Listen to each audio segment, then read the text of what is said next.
सुखी नहीं है, धनवान सुखी नहीं है। ये संसार असार है पिताजी। देखो हम लोग समझते हैं ना कि ज्यादा पैसे वाले ज्यादा सुखी होंगे, ऐसी बात नहीं है। जिसके पास करोड़ों रुपया है उसे अरबपति सुखी लगते हैं, जिसके पास में अरबों रुपया है उसे खरबपति सुखी लगते हैं, जिसके पास खरबों रुपया है उसे राजा महाराजा सुखी लगते हैं, और राजा महाराजाओं को देवता सुखी लगते हैं, और देवताओं को ब्रह्मा सुखी लगते हैं, और ब्रह्मा को विष्णु सुखी लगते हैं, और सुखी कोई नहीं है।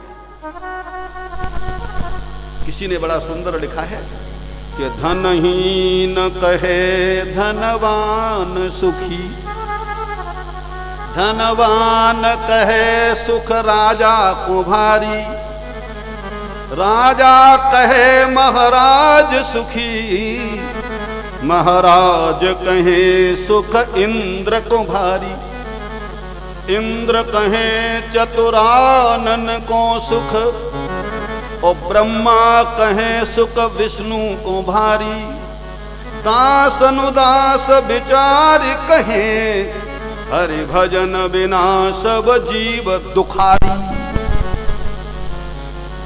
हर व्यक्ति ये कहता है कि मुझसे ज्यादा पैसे वाला ज्यादा सुखी होगा, ऐसी बात नहीं है। दिल्ली में एक सज्जन है, बहुत अरबपति आदमी है। मैं दिल्ली में प्रायः हर साल कई कथाएं कहता हूं, जनकपुरी साइड में, करावल नगर साइड में, आपके यहां भी कथा कह चुका हूं। एक बहुत अच्छे पैसे वाले सज्जन हैं, मैं उनके घर जाता हूं, मुझे बहुत बुलाते। तो अरबपति आदमी, और उनका भोजन सुनोगे तो आपको आश्चर्य होगा। उबली उबलाई लौकिया, न उसमें नमक, न मिर्च, न घी और न मीठा, इसे खा रहे। मैंने भैया ये क्या है? महाराज ये क्या बता मैं, नमक खा नहीं सकते बीपी बढ़ता है, मीठा खा नहीं सकते शुगर बढ़ता है, घी इत्यादि नहीं खा सकते, कभी भी डॉक्टर ने मना कर दिया है। मैं तो काय के पैसे वाले हो तुम तो हम बढ़िया चकाचक बढ़िया खूब खाते हैं। ये जो ज्यादा पैसा बढ़ जाता है ना सज्जनों, रात में 2-2 गोली खाते हैं नींद की, तब नींद आ पाती है। और किसान आदमी आपने देखा होगा, यहाँ पर खूब काम के ही ज्यादा हैं। खेस बिछा लिया रो अपने खेत में और सो गया, खर्र खर्र खर्राटे ले रहा है। डल्लप के गद्दा पे एसी में नींद नहीं आ रही है, और किसान आदमी खेत में पड़ा हुआ खर्राटे ले रहा है। काय का सुख है। ये ज्यादा पैसे वाले वो भी जन्म पत्री दिखा के यही पूछते हैं, महाराज बड़ी परेशानी है, बड़ी परेशानी। सुख पैसे वालों को,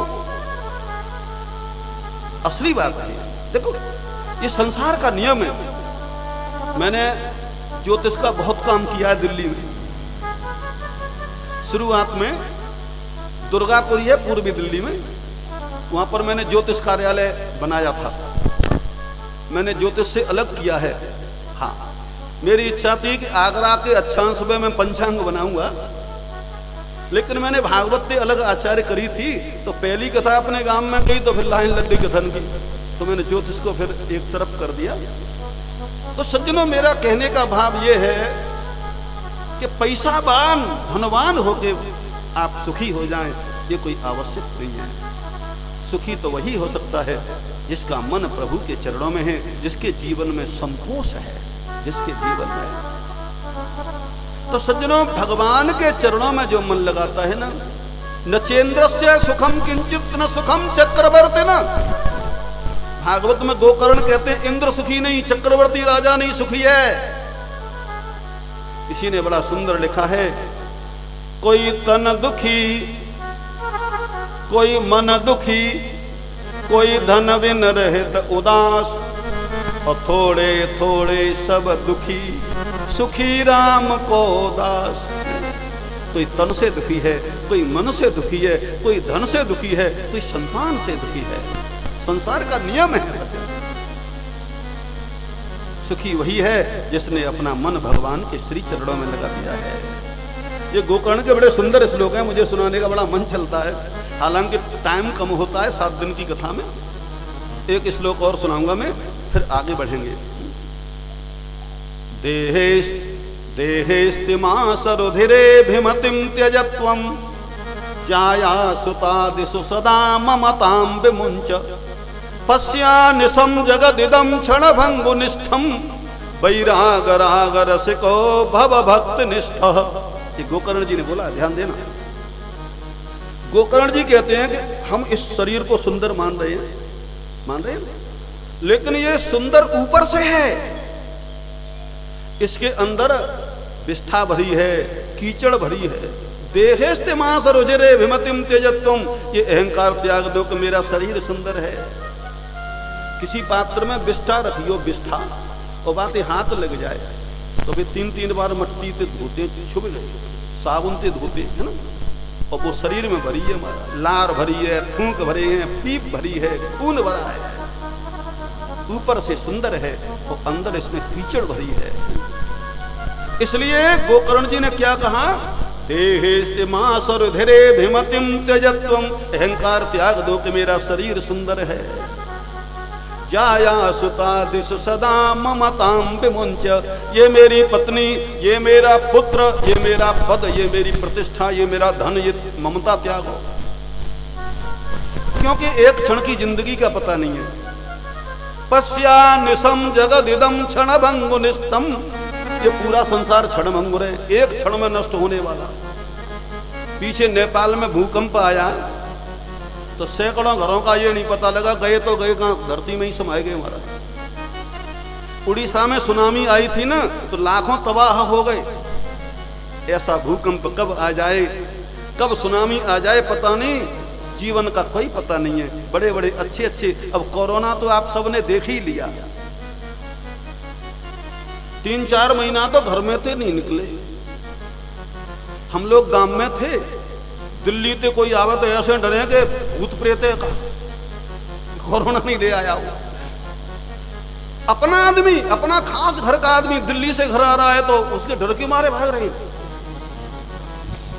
बताइए, अपने खास आदमी से कितना भयभीत लोगों को किया।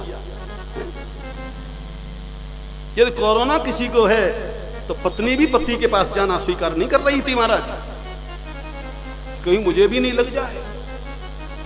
कितनी भयंकर बीमारी से निकल के आए हैं। अच्छे अच्छे अरबपति चले गए इसमें, अच्छे अच्छे। ईश्वर ने कृपा करी वो बच गए, ईश्वर ने कृपा करी वो बच गए। मेरी इटावा प्रोग्राम चल रहा था, इटावा में, आगरा में हमारे एक बहुत खास आदमी रहते हैं, मेरे परामर्श से पूरा चलता है उनका कार्यक्रम। उनका छोटा भाई बीमार हो गया, कोरोना हो गया। अब महाराज 50 लाख रुपया लेके गाड़ी में घूमे, न कहीं ऑक्सीजन मिले और न हॉस्पिटल में बेड मिले। मेरे पास फोन आया, गुरुजी बचाओ मुझे। मैं कैसे बचाऊं, मैं इटावा में हूं। बोले गुरुजी मेरा भाई मेरे हाथ से जा रहा। ये कहे, बताओ पैसा काम नहीं आ रहा। मैंने कि तू घर जा, और मैंने कुछ उसे उपाय बताए और डॉक्टर की सलाह से दवाई चला, तो वो घर ही ले आया। हमारी बहुत मानता था वो, और किसी डॉक्टर की सलाह से बढ़िया दवाई चलाई, ईश्वर की कृपा से वो बच गया। खैर, मेरा कहने का असली भाव ये कि अच्छे अच्छे पैसा वाले लाखों रुपया लेके घूमे, लेकिन बेड तक नहीं मिले उनको। ये पैसा हर समय काम नहीं आता, हर समय काम नहीं आता है हमारा। तो समय का कोई पता नहीं कि कब शरीर उड़ जाएगा। इसलिए भागवत में कौन कह रहे हैं, गोकर्ण, पश्यानिशं जगदिदं क्षणभङ्गुनिष्ठं।